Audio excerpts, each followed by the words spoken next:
Hey everyone, this is another unscripted commentary with Noah of President Foxman, and today's going to be another tough one. We're going to touch on some topics that are going to be kind of dark, and so I just wanted to make sure that all of you take care of yourselves and are safe. I'm going to have a hotline put in the description. If any of you are having thoughts of hurting yourself, please go and call that. And, if you're in a really dark place, please talk to someone you trust around you. And, whether that be a therapist or, family member, spiritual leader, any of those things. It's to live is good. Okay. So we're going to read this message I got from Iron, and we'll talk about it. Okay. Iron starts. I shot myself in the head 5 years ago. Miroku, 38, old Japanese police revolver. Sometime between Christmas 2020 and New Year. Never committed the exact date to memory. How weird is that?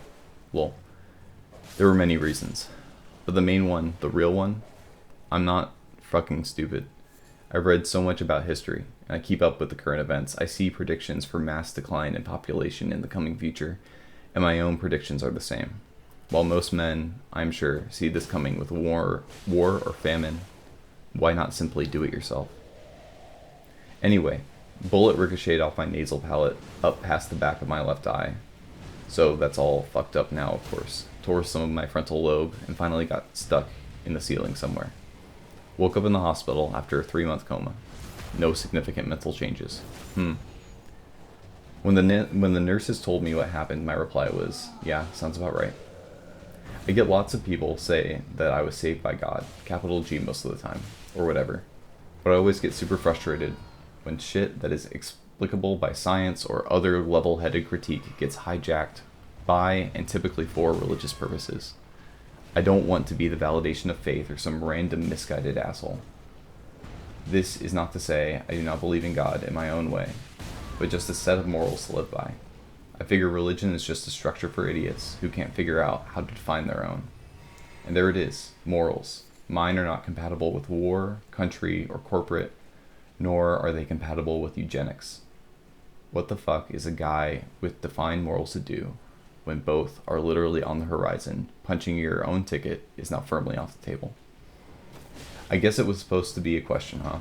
This is one of those go see a therapist reads. LMAO, I hope it wasn't just terribly depressing. And hopefully you can make some kind of video with it. Anyways, wanted to do the YouTube thing myself, but I don't think it's in the cards for me. Been following you since your Nietzsche in New Vegas video. If you have any questions, you can contact me. Maybe kick me some book titles or papers you think would be relevant. Okay. First of all, thank you, Iron, for sharing. That really does mean a lot that you would feel comfortable for asking. Where do I even start? I think there's a few things that kind of come to my mind. One is predictions for the future. I can't say I see things too differently, right? I see everything on the horizon as well. You see the way politics has just been stupid. And you see AI coming and kind of sucking the meaning out of the world, and the population decline. And I don't know. That could be extremely worrying, and I get it. I was listening to a podcast recently. Guy by the name of Ross Douthat runs it, and he was having a conversation with this woman who was predicting the population decline, and she was tracking it. Maybe not predicting it. She's tracking it actively happening. And in the process of that, she's talking about all the horrible things that will come with a population decline. How the world will not be the same, and it will kind of fall apart in many ways. And as she's saying this, there's a few things. One, Ross asks her, well, have you had a child? And her response is like, oh, no. and and there's this interesting kind of layer of like she's fear mongering a little bit. Maybe fear mongering isn't quite fair, but she's fear mongering the loss of population and the decline of the world, and and the, the one thing you can do to prevent it, right? She hasn't done. She's not going to participate in it.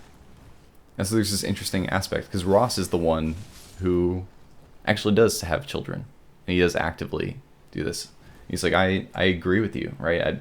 He says where my coworkers at the New York Times have been, talking to their children about the collapse of the environment, I've been telling my children about the collapse of population, and the scary things that come with that.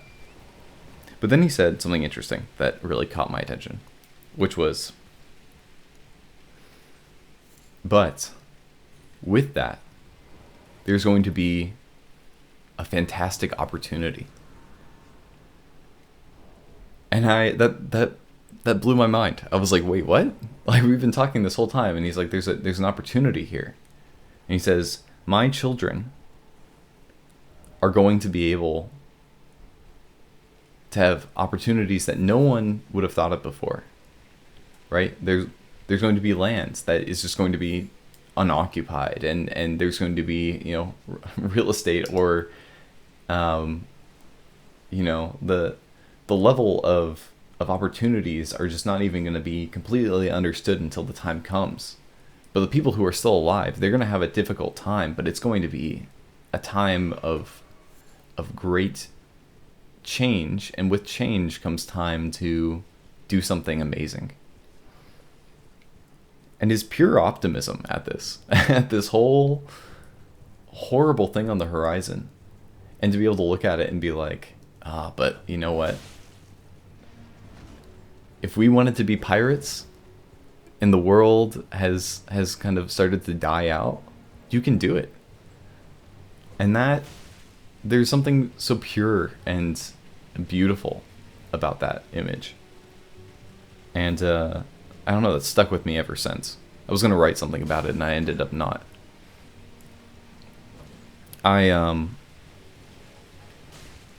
So I think about this, and my processing is that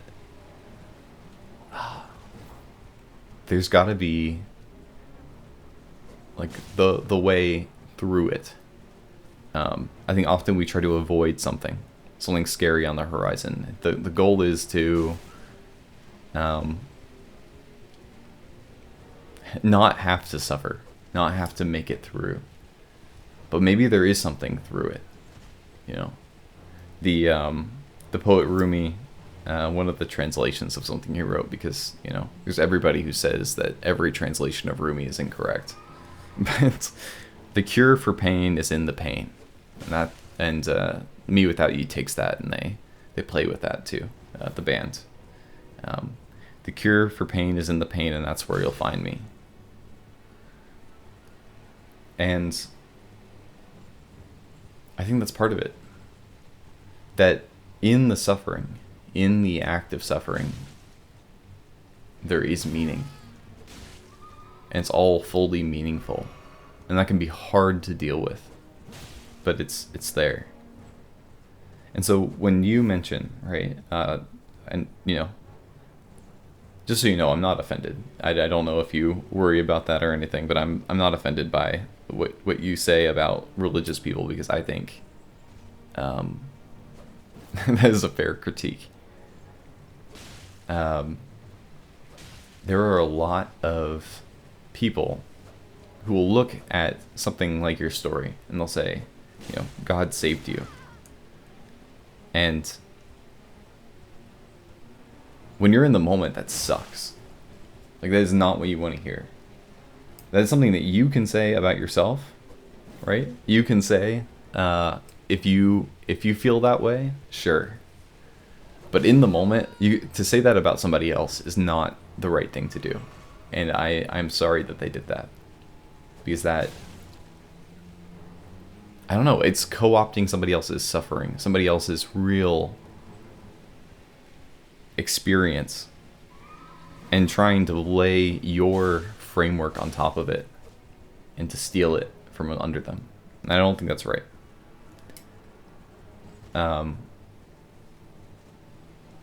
But I want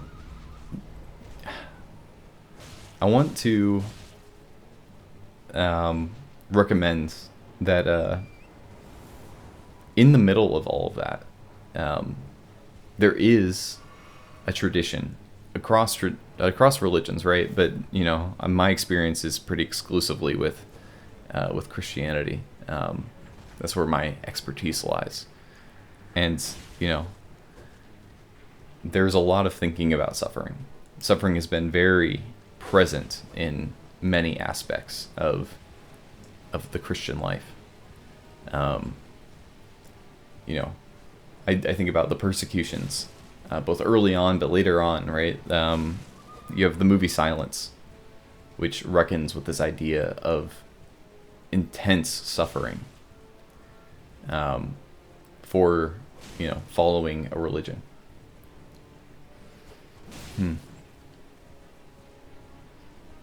And even in the Bible, right, the book of Ecclesiastes, that'll be one of my later recommendations for something to read, doesn't stray away from the pain of all of it. The book of Job doesn't either. The book of Judges is very clear on the horrible things done by everybody. It's not a good guy versus bad guy book. It is a very intense, gross book of people constantly failing and spiraling downward. And nonetheless, there seems to be something meaningful that comes out of it.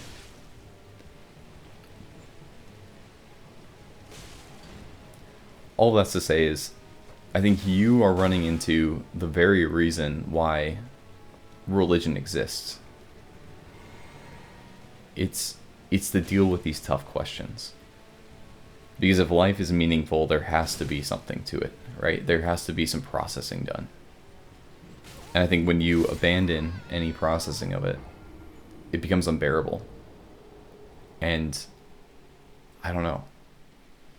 I can't say I've been anywhere close to where you've been, Iron, right? I don't want to pretend. But in places I've struggled, and I've had a really hard time, I've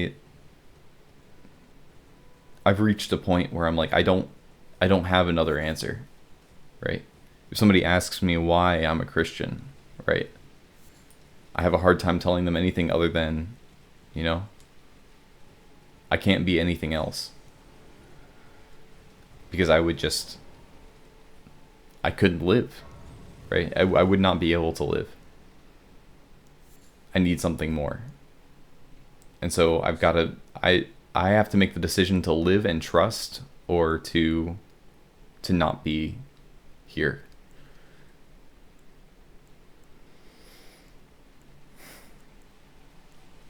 So you talk about your morals and how they are, compatible or incompatible with the world that is coming. And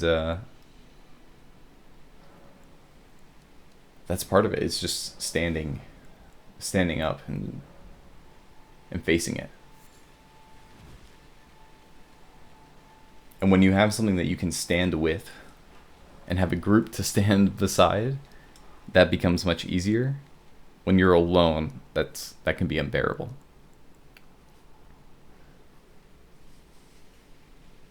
To get back on religion too, I think back to this image